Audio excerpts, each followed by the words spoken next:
In lesson 1.2, we will be exploring truth tables. Truth tables are a very powerful tool for us to use because it really allows us to confirm a lot of different postulations that we make. And we'll also be exploring some other interesting and necessary ideas with connectives. So first up, what the heck is a truth table?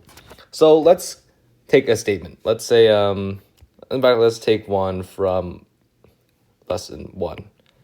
Let's say we have these two statements. It will let R represent it will rain tomorrow and let S represent it will snow tomorrow. Now, this statement means it will not both rain and snow tomorrow. And we can make a truth table for this. And the way we do this is first we have both variables, R and S, on one side, and then we have our statement on the other. Now, since this statement is a little complicated, we can simplify this into the following. So recall that this is a connective for and, right? Now we have our truth table. Now for each of these situations, R and S, it can either be true or false, correct? So first, usually we start off with both false. So we just write false for both. Now, when these are both false, what is R and S? Is this statement true or false? Now, of course, in order for a statement like this to be true, both R and S has to be true because it's a connective for and. But R is false and S is false, so this is also false. Now, let's take a look at when it's not raining, but it is snowing. Now R and S is still false, right? Even though S is true, R also has to be true in order for this statement to be correct. Now let's take a look at when R is true and S is false. This is still false. Now when both of these are true, then this is finally true. And notice how we cycled through every single possible combination of R's and S's for whether they're true or not. This is the essence of truth tables. So now, lastly, we have this last statement. In this last statement, notice we just put the negation sign in front of this statement. So it is just the opposite of whatever the other of this statement is. So first one is true, second one is true, third one is true, last one is false, because it's just the reverse of whatever this statement says. And we should use our intuition and realize this makes sense. This statement is, it is not both snowing and raining. And that is true when it's neither snowing or raining. It is true when it's only snowing. It is true when it's only raining, but it's false when both it's raining and snowing. This is pretty simple. It's just about being able to recognize these connectives and thinking through them. If you have a computer science background, this should be a lot easier.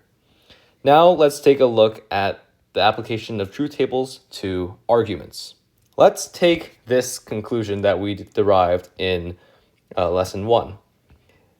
And we can use a truth table to confirm or deny this theorem. Now the way we do this is similar. We start off with listing our two variables, R and S. And now we have to write our premises first. So what are our premises? It's either raining or snowing. It's not snowing. And then now here we write our conclusion, which is just R. This, we can label these as our premises, and this is our conclusion. And now we can do our truth table. And the truth table goes the exact same. In fact, I like doing my truth tables with ones and zeros just because it gets faster, especially as you add a lot more variables. So I like to have 0 represent false and 1 represent true. Now let's take a look at the first statement, R or S. For the first one, it is false. It is neither R or S. Whereas for the second statement, it is true. It is true for the third statement, and it's also true for the fourth statement. Because here, S is true, meaning R or S, the statement R or S is true.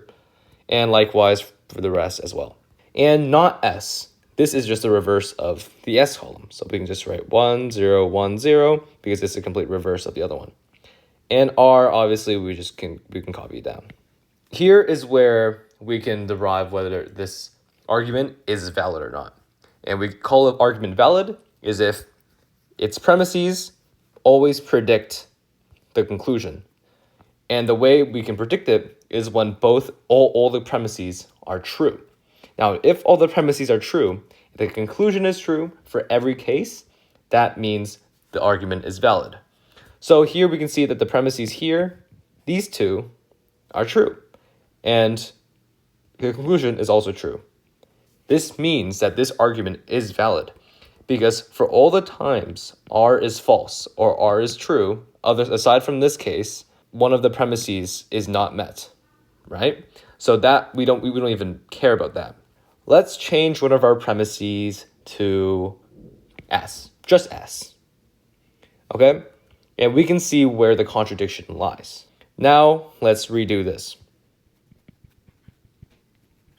Okay, now first we must see when the premises are all true. And we can see that it is true for this case and this case, because both premises are true. We see that the argument does predict R in one of the cases. However, there is a case here where R is false. This makes the argument invalid because we can use this as an example of why the argument doesn't work. This is a contradiction. And this is a very, very powerful thing we can do with truth tables, because no matter what argument we get, we can confirm or deny it by just using a truth table. And this is a very, very powerful tool that we can use later on. Now take these two statements. These statements seem very, very different. And they do look very different. However, you may be asked to evaluate whether these statements are equivalent. And there are some rules that I will show later on in this lesson. But first, we can confirm whether these are true or not in two ways. One is just by reasoning it out. But a lot of the times, especially when these get really complex, this might not be very viable. However, a super easy way, so sometimes laboriously long, but an easy way to do it is just making a truth table for each. And this is how we do it. So here we have two variables, A and B. So we just write A and B. And then we just write both of these statements. So we have not A or B. And then we have not A and not B. And now we can fill out our chart like so. And here I'm going to show you a very easy way to do statements without making extra lines to do them. So first we just write under each individual statement of whether it's true or false. Now, of course, not A is just going to be the reverse of A in this column. So this goes 1, 1, 0, 0. Or in other words, true, true, false, false. And for B is just the same. And now we have this connective OR, which means only one of them has to be true. And if both of them are true, great. That's also true. So we can see that this is true for one, true for this one as well, false for this one, and true for this one. You just need one true on either side. And now we can do the same for this one. Now this one's a bit more complicated. So first, let's just write each term, whether it's true or false, under it. So for A, of course, it's just 0, 0, 1, 1, just copying from the left side. And for not B, we just do the inverse of whatever B is. So it'd be 1, 0, 1, 0. And now we have a connective AND. Now, AND is only true if both sides are true. So, of course, we get false, false, true, false. But now we have the not in front of it. So you see how we're kind of unraveling this layer by layer? We start with the inside and eventually make our side outside the parentheses. It's just like BEDMAS. So now we just do the reverse of whatever this inside statement was. This middle column, right under the connective, is what represents the entire statement in those brackets. And this just gives you a nice visual way to see. So this is 1, 1, 0, 1. And notice how these two are equivalent. These two has the exact same truth table with respect to A and B. And because A and B are the only variables in those statements, that means for all intents and purposes, they are equivalent. These are all the possible combinations of A and B, and we have seen they host the exact same results. So these are equivalent. This is just me showing you how you can prove equivalence with two statements. But now we're going to actually learn a law that helps you understand this. And there's three main laws you really need to know when dealing with connectives. The first one is De Morgan's law, and it goes something like this. Say we have a statement, not A and not B. This is equivalent as not A or B. And saying this in your head, it should make sense, right? This means it is not A and it's also not B. Whereas this one is saying it is neither A nor B. And you can see how that means the exact same thing logically. So this is De Morgan's law. When you apply the not connective, it affects everything in the statement by reversing it. So imagine you're multiplying the not to each term. And you can imagine the not on the connective as just like flipping it upside down. So this would become not A and not B. Now, as an exercise, I'm going to solve this right after, but I implore you to try it on your own. And the first thing I want you to do is to rewrite this as a different statement. It is not R or it's not S. Of course, we can just sort of multiply this not out. So this becomes not R and S, because we're multiplying, well, not multiplying, but we're sort of distributing this not onto each one. And of course, a not of a not just cancels out. Two nots just cancel into a positive. That should be pretty intuitive. That is the basis of De Morgan's law. And this is an extremely, extremely important law to master because it pops up everywhere in logical statements. The second type of law that we want to talk about is the distributive law. And it goes something like this.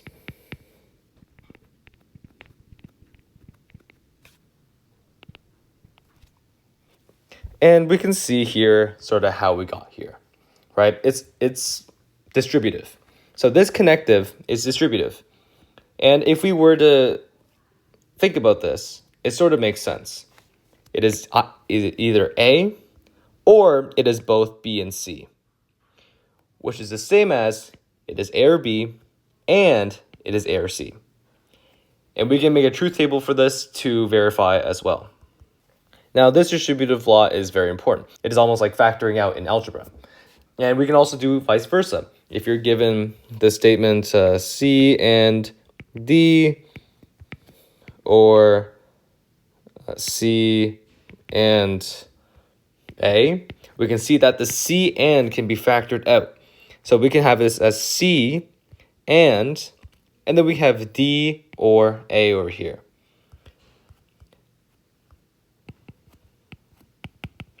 And we can see that these two statements are equivalent, but we see that this bottom one is a lot more condensed, and the top one might be a bit more clear in some certain cases.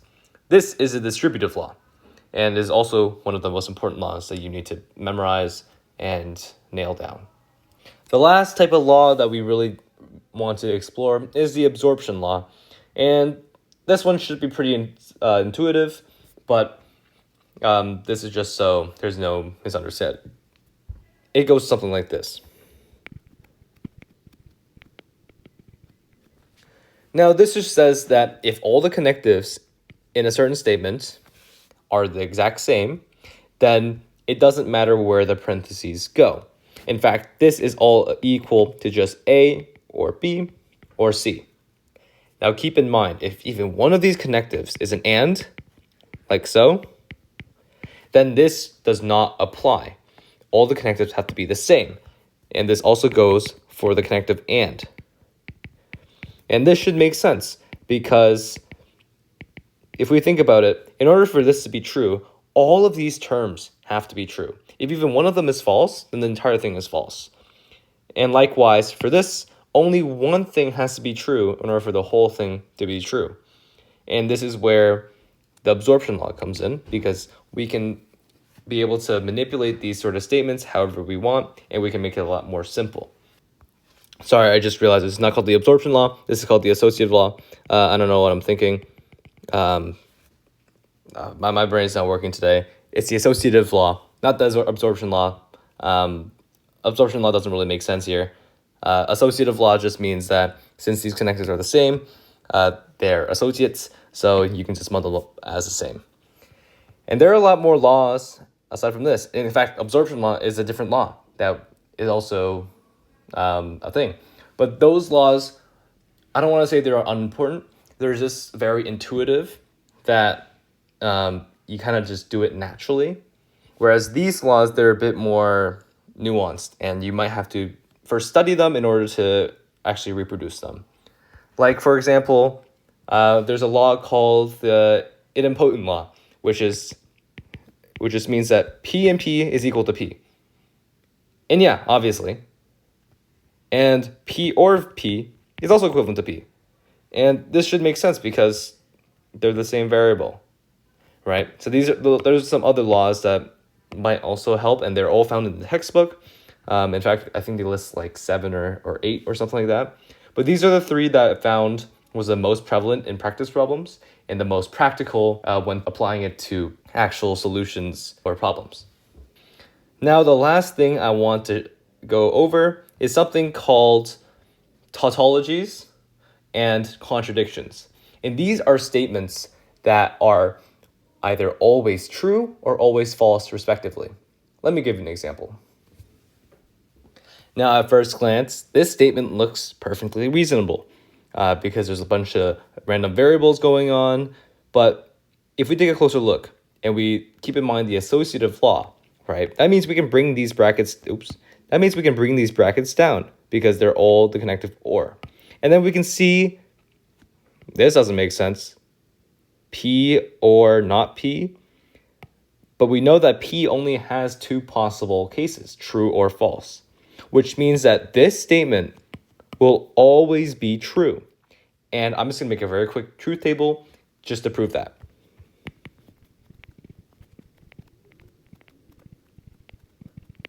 Now, this is a very sloppily done truth table. Obviously, there's a lot going on. We just have to focus on this column because this column represents whether it's true or not. And we can see that it's always true no matter what P and Q is. Recall that these are the only possible combinations of P and Q. So we can see that this statement is always true. And this we call a tautology. And through this, we can also infer that any statement P and a tautology is equal to just P, because a tautology is always true, right? Likewise, P or a tautology is always just going to be true, because a tautology is always true. And so this is also a tautology. Now, the second type is a contradiction. And let me just give you an example. And at first glance, again, this looks like a somewhat reasonable statement. But as we can see here, this is a tautology right here, right? This is the same tautology as we saw over here with this P or this P or not P. And we can see this negation sign in front of it, which means since this is always going to be true, this not means that this entire statement is always going to be false. And because this connective is an and, this means this is always going to be false. And once again, I'm going to make a truth table just to prove that to you.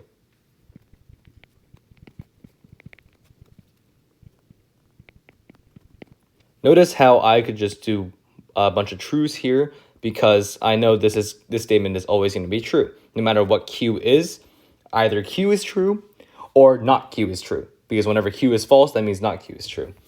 And of course, that just means this is a contradiction. And this entire statement is a contradiction. And now we have a similar law that applies here. Every time there's a P and a contradiction, this is just equal to another contradiction. And likewise, P or a contradiction is just equal to P. Ignore my horrendously bad handwriting. Now let's go through a couple practice problems just to consolidate everything we've learned here. First, let's simplify this statement. And this, we're just going to use the laws we talked about before. Of course, do this at home first, and if you get stuck, just look at my solution. First, we can use De Morgan's law to simplify this first big portion of the statement. And we can do it like this. Of course, we need these brackets on the outside because this statement, this connective here, is saying either this, both this has to be true and all of this has to be true. So we can't just willy-nilly take these brackets out. Of course, there's another De Morgan's law in here, so we can expand that one more time. Remember, by putting a double negation here, we're just saying not are. And, people say that all the time. I'm not sad. Those just cancel out. That just means you're sad, right? And here we have a association law here. We can see that this connective and this connective and are both ands. So this parentheses doesn't really have to be there, right? Because there's no different connective in the way. So in fact, we can take out the parentheses entirely.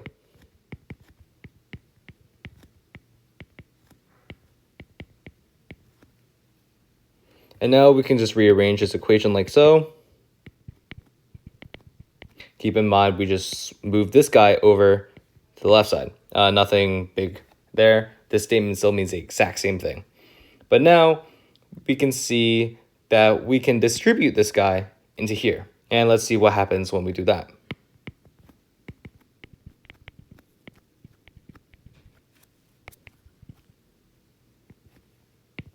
And now we can see that this Q and not Q is a contradiction. And this helps out a lot because we know that if there's a contradiction and there's an or connective, that means you can just get rid of the contradiction.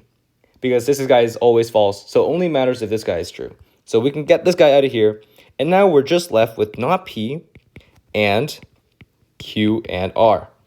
And this is as simple as we're going to get. In fact, we can even get rid of the parentheses entirely and just have not P and Q and R. And this is the exact same statement as this up here. And we can use a truth table to confirm, but obviously this statement's kind of wild. That'd be a lot of work. You just have to take my word for it, but it's also, the answers are also posted on the textbook, so you can go and confirm and see that the steps all match up. And all of these has a law that goes with each step. Obviously, the big ones that we learned in this lesson was De Morgan's law, which we use up there, the distributive law that we use down here, and the associative law, which we kind of use here, where we got rid of the parentheses, and of course down here as well. So those were when the big laws were used. And you can see the other laws, it all kind of makes sense. By moving this guy to the left, it doesn't change the statement at all. And I hope that seems pretty obvious because the order of which the statements are put in shouldn't matter. 5 times 3 is the exact same as 3 times 5. It's pretty much the exact same thing there. Now let's solve this question. And this question is literally taken right from the textbook, like screenshot.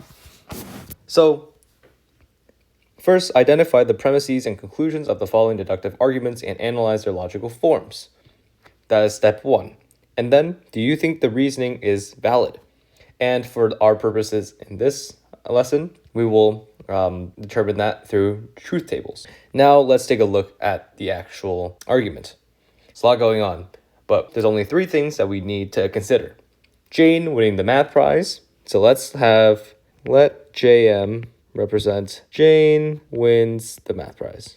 Let's let PM represent Pete will win the math prize. And let's let PC represent Pete will win the chemistry prize. Now we have the necessary variables to make this work. So let's see. Premise number 1. Jane and Pete won't both win the math prize. So we have a won't in there. So let's just put a not. And both win the math prize. So that means we can't have JM and PM. Pete will win either the math prize or chemistry prize. So this is the same as saying PM or PC, right? And then the last premise is Jane will win the math prize. So Jane will win the math prize, it's just JM. And then there's therefore PC. This is our argument. And we can see we have 3 premises and we have 1 conclusion. Now, to show whether this is valid or invalid, we must first use a truth table. There are other ways to do it, but the truth table ensures that you are 100% correct. So let's just write out our variables.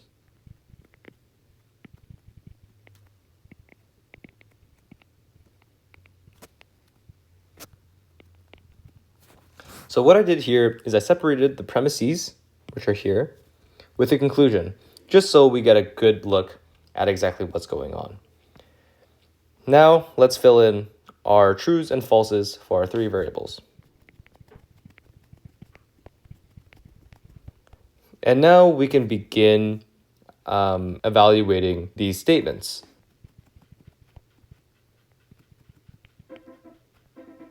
Now, this statement will only be true if JM and PM are both true.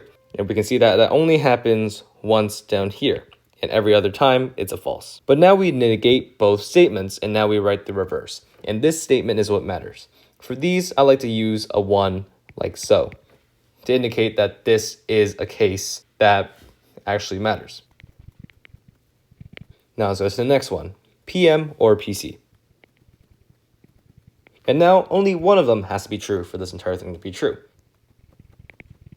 And now, of course, JM. And JM is just a copy of the column there. Of course, PC is also just a copy. Now we must evaluate our arguments. In order for this argument to be valid, for every time all the premises are true, it must also predict that the conclusion is also true. So let's see if this is the case. We can see that the 3 premises are true in this case and in this case. And in both of those cases, it successfully proves that PC, the conclusion, is also true. And there is no other time that all 3 premises are true. So therefore, for all intents and purposes, for all of these cases, which are all the possible cases, this argument is valid.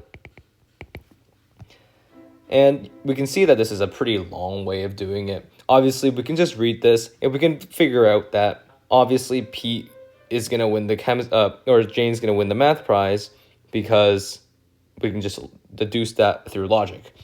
But you can see that as these get more complicated, truth tables really become our friend here, where we can solve very complex problems without really batting an eye. I mean, there was nothing I really did in this situation that was super critically thinking, aside from maybe forming this argument. But forming this argument was pretty easy. It was just analyzing the logical structure. We can see how each of these skills build on top of each other to make these vastly complicated structures a lot simpler for us to handle. And truth tables are a very, very powerful tool for us to do that. If these problems are no problem for you, then you should be in great shape for the next lesson.